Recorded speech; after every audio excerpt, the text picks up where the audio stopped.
Assalamualaikum warahmatullahi wabarakatuh. Perkenalkan, nama saya Lisa Amelia, NPM 21212100092.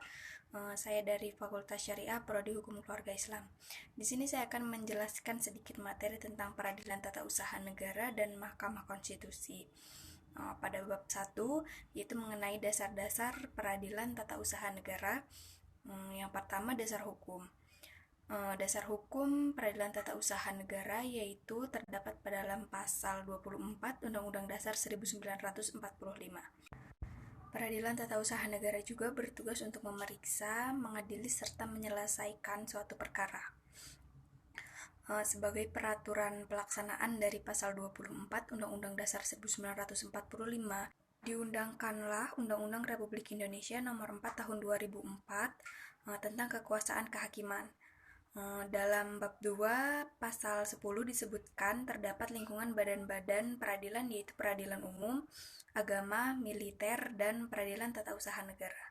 Selanjutnya, asas-asas peradilan tata usaha negara. Yang pertama, asas praduga rejmetik, yaitu setiap tindakan penguasa harus selalu dianggap benar menurut hukum, sampai kemudian ada pembatalannya oleh yang berwenang. Yang kedua, asas pembuktian bebas, yaitu hakim yang menetapkan beban pembuktian. Yang ketiga, asas keaktifan hakim. Keaktifan hakim yang dimaksudkan untuk mengimbangi kedudukan para pihak. Yang keempat, asas putusan pengadilan mempunyai kekuatan yang mengikat, sehingga sengketa tata usaha negara ialah sengketa hukum publik, sehingga putusan peradilan tata usaha negara berlaku bagi siapa saja. Selanjutnya, sumber peradilan tata usaha negara formal.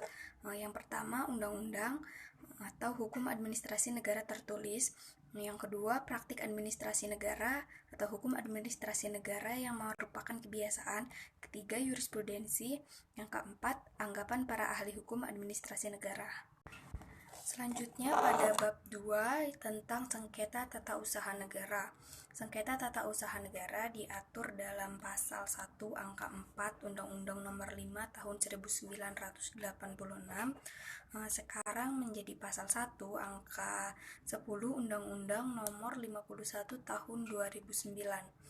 Yaitu sebagai sengketa yang timbul dalam bidang tata usaha negara antara orang atau badan hukum perdata dengan badan atau pejabat tata usaha negara, baik di pusat maupun di daerah, sebagai akibat dikeluarkannya keputusan tata usaha negara, termasuk sengketa kepegawaian, berdasarkan peraturan perundang-undangan yang berlaku. Selanjutnya, unsur-unsur sengketa tata usaha negara. Yang pertama, sengketa yang timbul dalam bidang tata usaha negara.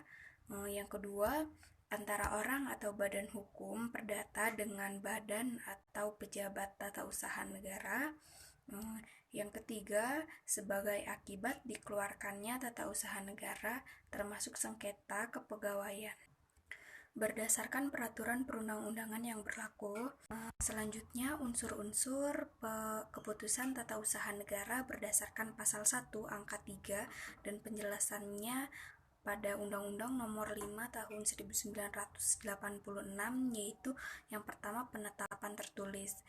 Istilah penetapan tertulis yaitu menunjukkan kepada isi, bukan kepada bentuk yang dikeluarkan oleh pejabat tata usaha, dan keputusan tersebut diharuskan tertulis untuk memudahkan dari segi pembuktian.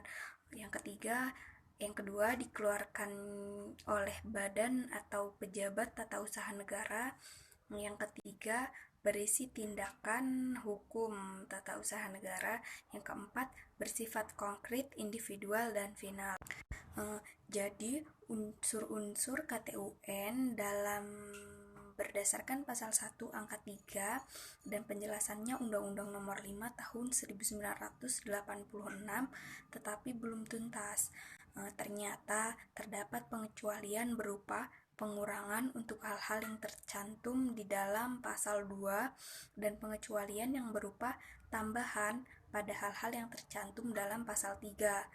Dan dari pasal ini dapat disimpulkan bahwa yang tercantum dalam pasal 2 sebenarnya merupakan suatu KTUN. Akan tetapi, menurut sifatnya, undang-undang ini dianggap bukan sebagai KTUN, sedangkan hal-hal yang tercantum dalam pasal 3 Undang-Undang Nomor 5 Tahun 1986 sebenarnya bukan merupakan KTUN. Tetapi menurut sifatnya, oleh undang-undang ini dianggap sebagai keputusan tata usaha negara. Itu saja yang bisa saya jelaskan, lebih kurangnya saya mohon maaf dan nanti akan dijelaskan lagi oleh dosen pengampu saya yaitu Bapak Dani. Saya akhiri, wassalamualaikum warahmatullahi wabarakatuh.